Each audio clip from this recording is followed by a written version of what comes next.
In today's video, we are going to be making some simple minimalistic style animations. In particular, we are going to draw inspiration from the Dan Co style and break those down a little bit and recreate them ourselves. One of the main things that characterizes these types of animations is the simplicity, simple shapes, simple illustrations, black and white, monochromatic. The second thing is the storytelling, which is probably the most important part, because all of the animations are based on what is being said or told in those little short videos. And because of that, I have made a little piece of, I tried to get in my creative bag and try and write something. I'm not a writer, so this is just, don't worry about that. But I have made a storyboard, which is going to help a lot in this case. We want to base the animation on this piece of writing. And the easiest way to get that through is by doing a bit of storyboarding, so you know exactly what you're going to be going through, all the different scenes, all the different elements you're going to be needing, and it's going to help you stay a lot more organized when you finally hop into After Effects. But with that being said, let's hop straight into After Effects, where I have a 1080 by 1920 composition, so a vertical one instead of a typical horizontal one, and of course at 24 frames per second to keep it nice and easy. So I've got my main comp here, and I've already went and found a couple of assets that I have open in Illustrator, which is just super nice. You can get whatever icons and whatever you need. You can even make them yourself, but I went ahead and pre-found them just because it's going to be a little bit easier than going back and forth and trying to search.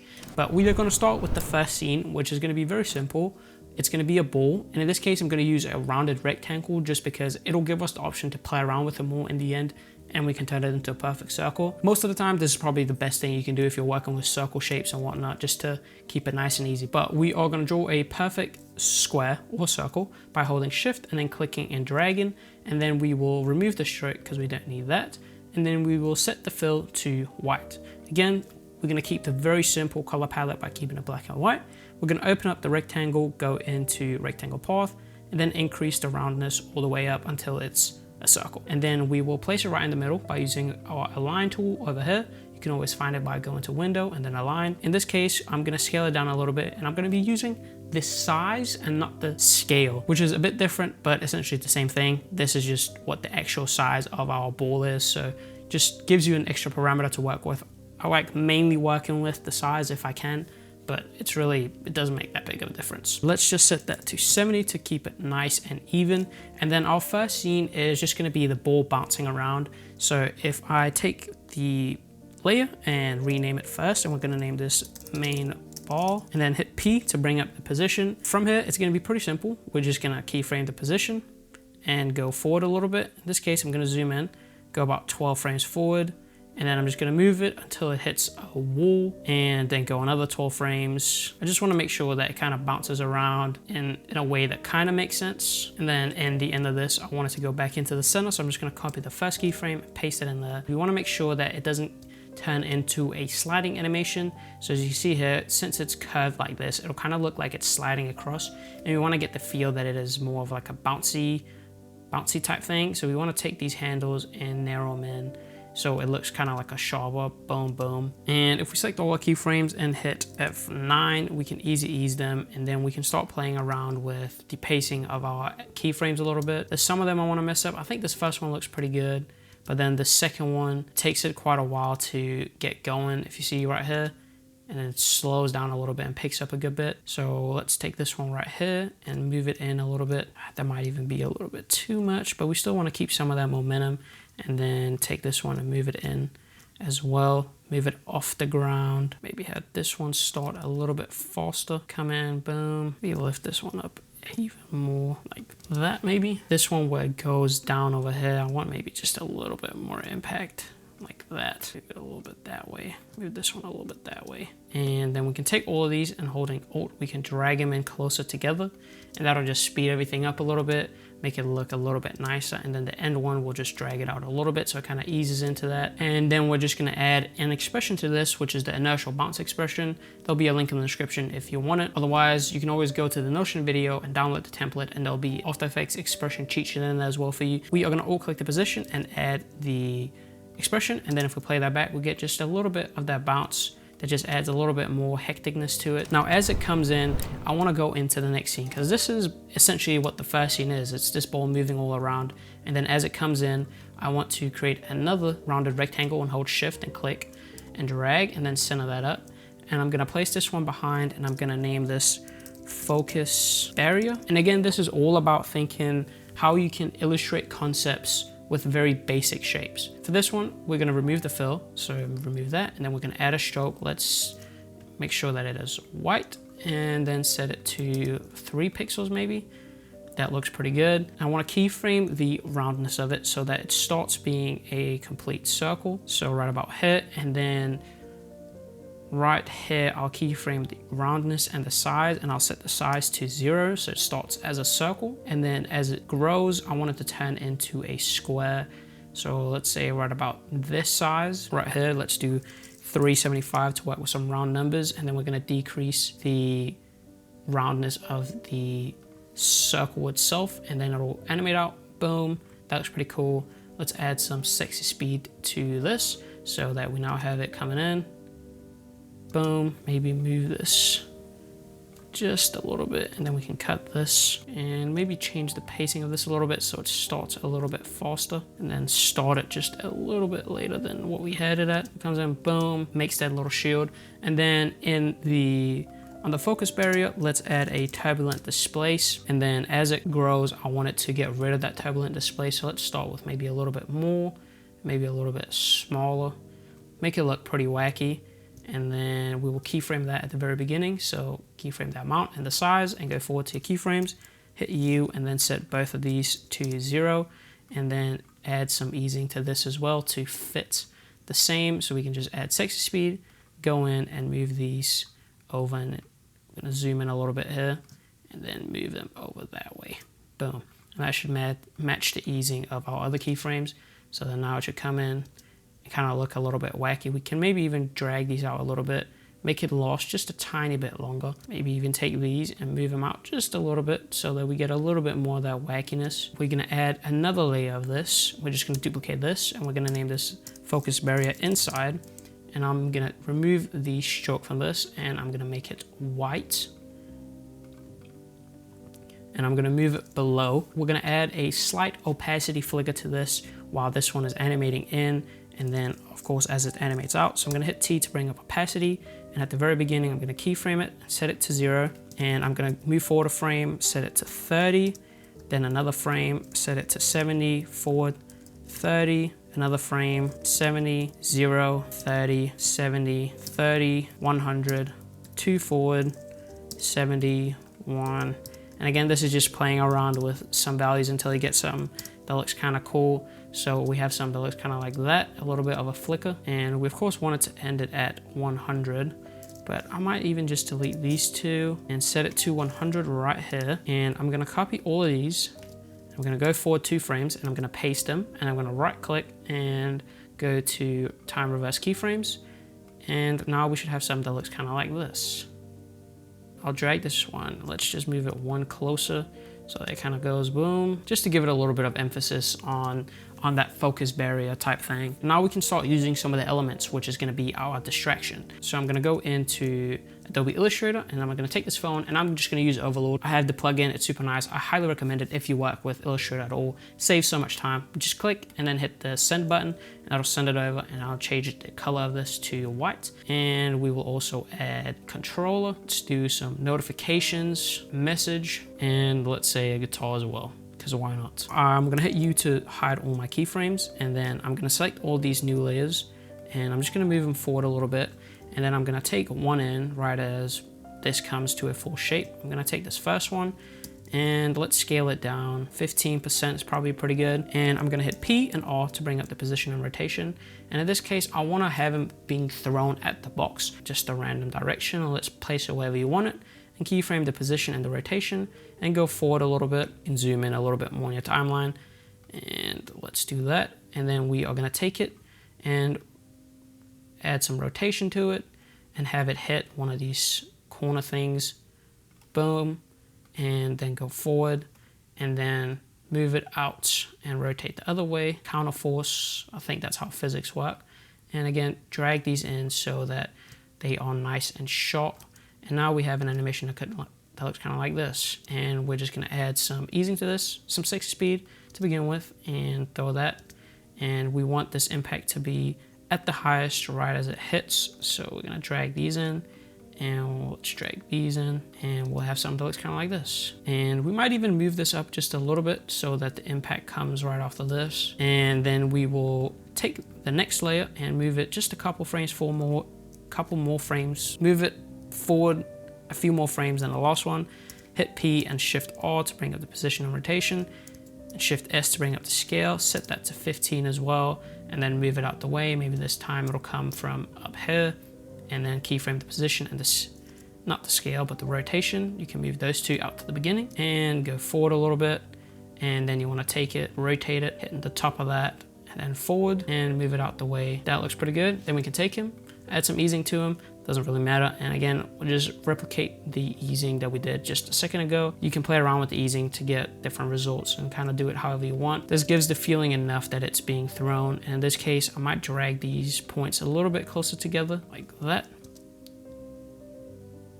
And maybe take these and lift it off the ground just a little bit to keep that momentum going. And I've been forgetting to mess with these layer path curve things to make it look more like an actual impact hit. So make sure you also do that, because that will help a lot in selling the effect of it actually hitting, you know. And now we have something that looks kind of like this.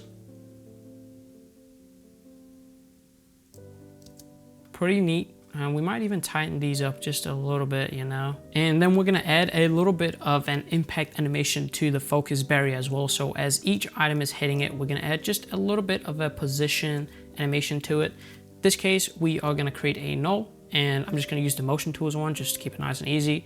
Click it, creates a null. Let's rename this to focus barrier controller. And then we can hit P to open up the position. And now we essentially just wanna go, and as soon as this one hits, I want to set a keyframe, and then I want to go like maybe 2 or 3 keyframes forward, and then just move it in the direction that the item was going, and then another 3 keyframes, and then move it back to its original position. So once you play that back, you have just a little bit of an impact hit, boom, that just sells it just a little bit.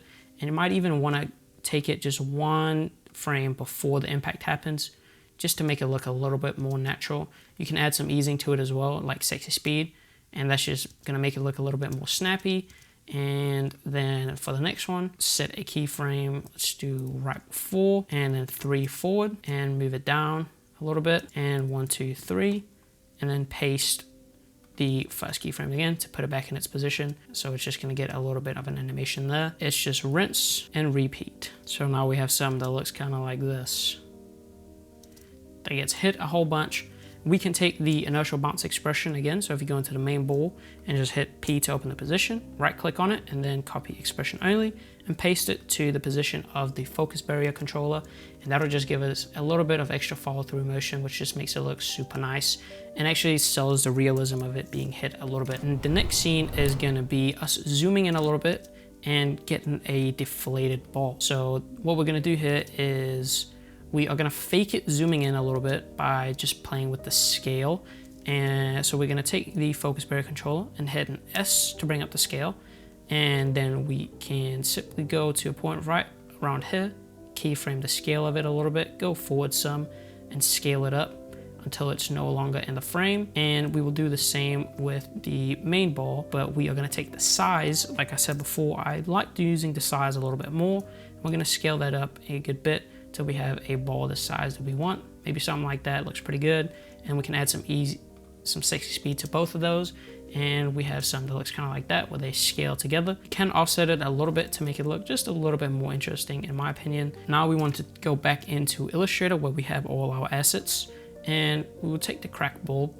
And first of all, I'm gonna ungroup them. So it's just gonna make it a little bit easier to animate these objects separately. Actually, I'm gonna group this together just to make sure this all stays together as one thing, and then send it again with overlord into After Effects. And then I'm going to use motion tools to extract the shapes so they are 2 individual shapes, and of course change the fill color to white. And then I'm going to take both of these and I'm going to change the color of them to something like a green, and then I'm going to hit the motion tools thing over here so to create a null, and that'll just take both of those layers and make them into a null, and take this anchor point of it right in the middle, and then we can scale it with this. It's gonna be a little bit easier.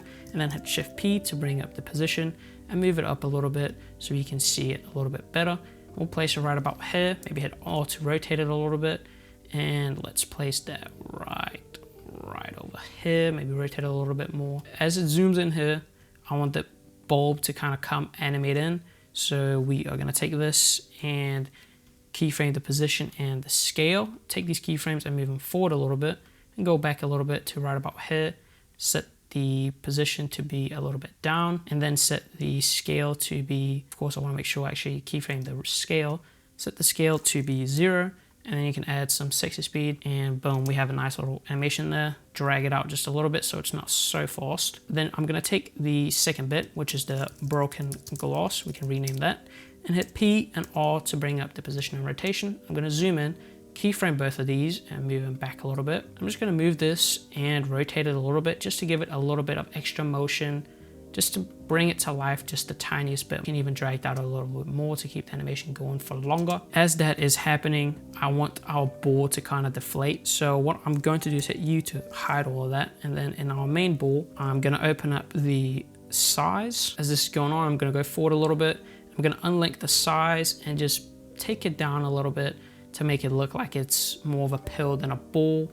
And then we're gonna add a wave warp to it. We're gonna decrease the wave height a little bit and then increase the wave width a whole bunch until we get something that looks kind of like this, kind of like a pill shape, because that just looks a little bit more deflated, like a little bendy pill. So that's perfect. We're gonna go back into this and just keyframe the wave height and then hit U, bring that keyframe forward and then set it to 0 at this point so it doesn't affect it until that comes into play. Select both of these and add some sexy speed to them. And the next bit is gonna add a little bit of a position animation. So hit Shift P to bring up the position and keyframe that and then move it forward and then just drag it up a little bit so it kind of matches the position of that light bulb. So now we have something that looks kind of like that. And of course in the wave warp, we wanna make sure we set the wave speed to 0 so that it doesn't animate at all, because we don't want that. This is gonna be a fun step, this next one, which is gonna be animating into our fourth scene. And in this case, we are gonna take this ball and let's set a keyframe where we have all the keyframes. So keyframe the size and the wave height and the position. And then we're gonna go forward a little bit. What we're gonna do is take the size back to fit. So set it back to, actually, we're gonna increase it a little bit more than what it is, skinny it up a little bit, and set the wave height to 0, and we can move that forward over here. And now we can simulate it going down. So we have this turning into a pill, maybe make it a little bit snappier so it goes boom. And we are gonna take this, move it down a little bit, like this, go forward a little bit, and then you can link the scale, and we'll make it smaller and move it up like that. And then go forward again, make it even smaller and maybe even just a little bit longer like that, and move it all the way down and out the scene. So if I now take all these keyframes and add sexy speed to it, we have something that looks kind of like this. So as you can see, it kind of fakes the speed element of it, like it's moving pretty fast, especially right ahead at the end. If we take these keyframes and maybe add a little bit more easing towards the end of it, like that. Boom, so it really looks like it picks up speed, goes really, really fast. The only thing that's missing is the light bulb. And this is pretty easy to get rid of. What we're gonna do is simply animate the position of it. So take the light bulb null and hit P, and then right here, we're gonna keyframe it and we're just gonna move it up and out the frame. And that's gonna help sell it a little bit as well. Like it's actually picking up speed and traveling somewhere. Maybe even drag it out just a little bit more to make it just a little bit slower like that. And we can add some speed lines too if we want. So by hitting G, I'm gonna bring up the pen tool and I'm gonna remove the fill and add stroke and make sure it's white. 3 pixels is good. And we're gonna just draw straight lines like this, and maybe increase the stroke just a little bit. Then we are gonna add a trim paths to this. We'll set it to 0 at the end and move the keyframe back a little bit, then set it to 100 and go back a little bit, keyframe the start, then forward and set that to 100. So now we have something that looks kind of like that. And we can take this and duplicate it a couple times, but first we're gonna trim this up so we know we don't need all that extra layer in there. Duplicate it a whole bunch of times and move it over just a little bit like that. And we can select all these layers, and then I'm gonna use Motion Tools again, free plugin, highly recommend it. And let's set the offset amount to something like 8, like that. And then we should have some pretty random speed lines coming in, flying through. We might even offset them a little bit more and maybe move these over just a little bit more. Really want it to look pretty random is the main thing we want here. And then we can cut the layer right here as it comes to an end, because we don't need it bouncing back. So you can just Shift Command D on that layer and remove it. Now we are ready to get into the second bit of our animation, which is then the ball coming in. So again, we're gonna create a ball, hold Shift while dragging out a rounded rectangle, place it right in the middle, remove the stroke and set the fill to white, and open up the roundness and make sure you set that all the way till it's a circle. Then we're gonna unlink the size, and then let's set a keyframe for this layer right here. Keyframe the size and the position. And the size, we're just gonna make it a little bit longer to begin with, maybe a little bit skinnier too. And we're gonna move it up out the way, move that up and out the way, and then have it come down maybe right here, set it to 960, so it's right in the middle. And the same with the size, we will then change that to be, let's do 250 by 2, no, that's way too big, 100 by 100, and link that up. So now we have a ball coming in right in the middle. Boom, add some 6 speed to that, and now we have bada bing, bada boom. And I might even take the size and just move it forward just a little bit, so we get it just elongated for a little bit longer as it comes in, and drag these out just a little bit and move them over. That was too much. We still want some of that impact. We're gonna use this to drive a little bit of a transition. So I might even wanna take this position and move it down just a little bit extra. And then we are gonna, again, add inertial bounce. So we can go into our main ball and the position and copy expression only and paste it onto the position. And then right as it comes in here, what I want to do is chop this layer up because we're not gonna need it. And then we are gonna create a little fake book. In this case, again, you can just take a rounded rectangle and create something that looks kind of like half a book. And then we can center that up and remove the fill, add a stroke, make sure it's white.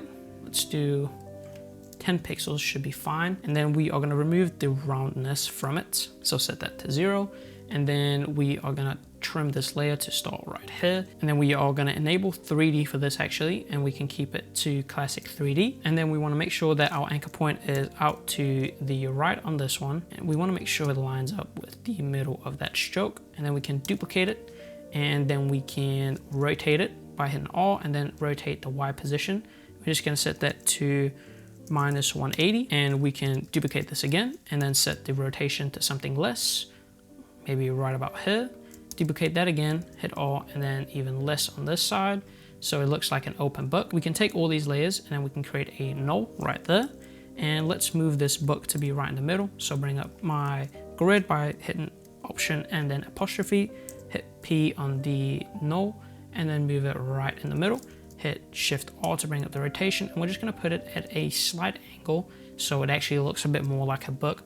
But now we know where our book is gonna come in. We're gonna have this drop down, and we are gonna start with the book closed. So we're just gonna keyframe the rotation on all of this to begin with. So keyframe the Y rotation on all of these and go back a little bit and set them all to 0. And then we can take these keyframes and add some sexy speed to them. So now we have a book that kind of opens up, and we are gonna add a little bit of extra rotation to this. So as this opens up, I want the book to rotate as well. Move its position. I'm gonna keyframe the position. Again, I'm gonna open up my grid, and I wanna make sure that my book to begin with is aligned right in the middle, right about here. Then I will rotate it as well. Maybe do some Y rotation to make it look pretty flat. And again, adjust my positioning right about here, and then move forward to where the book is open. Change the Y rotation to be just about there, and the book is centered. That looks pretty good. And select those keyframes, sexy speed, and then we have something that looks kind of like this. And then we just gotta add a little bit of that position animation. So if you move that forward a little bit, I want to try my best to match the movement of that last bit, so we kind of get that little bit of kind of bounce follow through. Let's move this up right about here, and then down and recoil back up. And then with these ones, simulate that impact a little bit so it starts out just a little bit faster than that. Move these just a little bit closer. That looks pretty good. and move him closer a little bit. As it spins right here, keyframe the rotation, the X rotation and the Y rotation. Again, go forward a little bit. And I want to make it stand up straight a little bit more and rotate around a rotation. So like all the keyframes, apply some sexy speed to it. And then we'll take in our next asset, which is a pencil, and send that in there. And then change the fill to white and rotate it to be pretty straight. So 45 degrees. Negative 45 degrees, and scale it down. And right in the middle of that, I want to transition between the two. We can chop this, boom, and then take this, hit P, move forward a little bit, and keyframe the position, and then move back, and then move it a couple frames that way, and hit Shift All to bring up the rotation. Keyframe that, go back to that, and just rotate it just a little bit. Take those keyframes, place them like that, and add some easing, just to add a little bit more movement to it, and spread these out just a little bit more. Just having that tiny bit of movement helps a lot when it comes to something like this. And then from here, I'm gonna hit P and R to bring up the position rotation again, keyframe both of these, and then I wanna have it drop down and rotate to land something like that on the floor, boom, and make sure sexy speed is applied, and move these just a little bit, and I wanna add some slight easing adjustments to this. I'm just gonna drag the speed to be at the end so that we get a little bit of impact from this. So you get womp, and drag this out a little bit more, and I think I wanna rotate it a little bit less, maybe like that. Just makes it look a little bit more realistic. And then the last asset, which is our barbell, send that in there and change that to white. Scale it down to be roughly the same width as our little pencil, and then have it start right here. Hit P and R to bring up the position rotation, and then right a second before that, let's rotate it a little bit in the opposite direction. Move it down, keyframe both of these, and then have it come back up and boom, 180 right in the middle. Overshoot it a little bit, and then down into the middle at 960. We are going to use that motion to transition between these two, and maybe like that, and select these keyframes, add some sexy speed to it, and now we have something that looks kind of like that. Again, we're going to trim this layer, boom, and match the easing a little bit. So right at the beginning, let's take these keyframes and ease them to be pretty quick when they come in, boom, just to sell that movement just a little bit more. Then we are going to open the graph editor and select this, and we want to make sure that this isn't too crazy. Let's just take the position and move that up and just smooth it out just a little bit more. I do want to make just a little bit of a change to this. I'm not too fond with how this barbell thing is looking, so I'm going to delete this keyframe and move this over, and then I'm going to take the expression from our main ball, the position, the inertial bounce expression I should say, copy that, and then paste it onto the position over here, and then take these and adjust the timing of it just a little bit. Just gonna add some sexy speed to them first, and then take the position and move it all the way over there so that it comes in, and then take the rotation and just slow it down a little bit. We don't need it to be anything too insane. And then the last bit of this is just to take this and turn it into a little bit of a loop. So let's say we ended right at 12 seconds, so that we come back into the circle right at the beginning. And it's going to be pretty easy to do this. I am going to take this layer, I'll open up the transform and go to scale, and then after it comes in here, I'm going to keyframe the scale and move forward a little bit, unlink it, and I'm just going to move it close together like that. Add some sexy speed. As it shuts in, I want to add a ball and remove the stroke from it.